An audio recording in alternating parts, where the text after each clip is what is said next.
horta ugu horeyn waa ka mahad celinayna TV maski booqashada ay noogu yimideen marka labaad anaga baahida nagu dhalisay waa baahi ganacsi marka koobaad waa marka labaad fursad daraasadan sameynay waxaan ku ogaanay in Soomaalida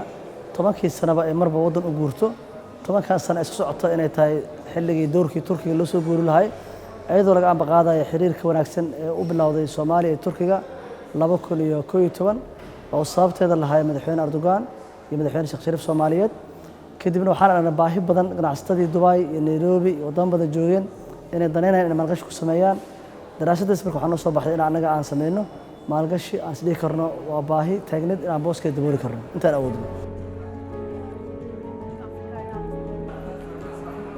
fikraddan waxay ku timid kadib markii Soomaalidu ay si xoog leh u soo degeen dalka Turkiga isla markaana isdhexgal bulsho oo labada ummadood oo Soomaalida iyo Turkida uu sameysmay sidoo kale dadkii Soomaalida ahaa ee ku noolaa Yurub iyo Mareykan iyo Afrika ay u noqotay hoy dalka Turkiga Turkigana uu u sameeyay waxyaalo badan oo fududeyn oo deganaanshaha iyo qaadashada sharciga iyo qaadashada deganaanshaha iyo u fududeeyay Soomaalida ayaa waxa dhashay in dadkii Soomaalida ay helaan service ama ay helaan khadamaad oo waxyaalo ay doonayeen markii hore waxa laga fikriyay in alaabaha Soomaaliya loo rarayo loo helo xafiisyo kaargooya kadib waxa dhashay in la helo maqaxiyaal maaragtay muxuu ahaa dadku ay ku nastaan wax ka cunaan sababta Soomaaliya cuntada way ka duwan tahay cuntada Turkida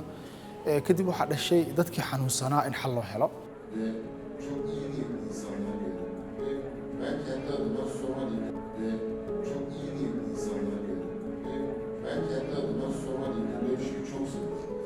dalka Turkiga wuxuu naga kaalmeeyay dhammaan dhinacyada kala duwan ama ahaato dib u dhiska Soomaaliya ama ahaato xiriirka aan caalamka la leenahay ama ha ahaato ciidamada iyo kulli waxbarashada caafimaadka waxaad moodaa 10kii sano la soo dhaafay miraheedii inay bilaabatay inay soo baxaan hadda waxaan soo gaarnay heer xiriir kala bedelasho aan marayno dadka Soomaaliyeed jaaliyad badan ayaa ku nool dalkan Turkiga gaar ahaan magaalooyinkan Istanbul iyo Ankara sida hadda aan maanta arkayseen shirkadda Mandeeq furatay isbitaalka iyo tourismka iyo industry-ga kulli galaysa waxay indho u tahay oo ka warhaynaa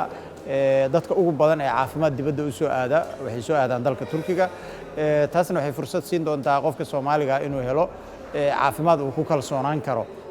kii markii hore maadaama isbitaalada tirada badan ama cudurrada ay culus tahay in lala macaamilo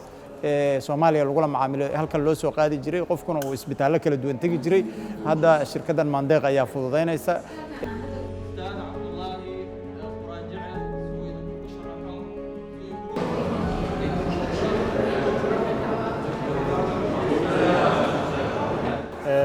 arrin aad u fiican in Soomaalidu ganacsiyo saameyn leh ay yeeshaan sababta markii hore waxyaalaha ganacsiga ay Soomaalidu ku lahaayeen waxay ahaayeen ganacsiyo iska yaryar oo u badan adeegyada aasaasiga sida cuntooyinka iyo xafiisyo iyo kaargooyo laakiin waa arrin aad loogu baahan yahay in business ballaaran oo saameyn leh bulshada Soomaalidu ay ka samaysato oo waliba fikrado cusub oo idea cusub iyo ganacsiyaal cusub ee waddanka Turkiga ku soo kordhiyaan kaliya aysan noqon targetkooda kaliya inay Soomaalida kaliya ay maaragtay u adeegaanin laakiin bulshooyinka kale tona maaragtay u adeegi karaan oo ganacsi caalami oo aan ku koobnayn Soomaaliya dhexdeeda uusan noqon oo noqdo ganacsi caalami oo fiican oo bulshooyinka dhan maaragtay u furan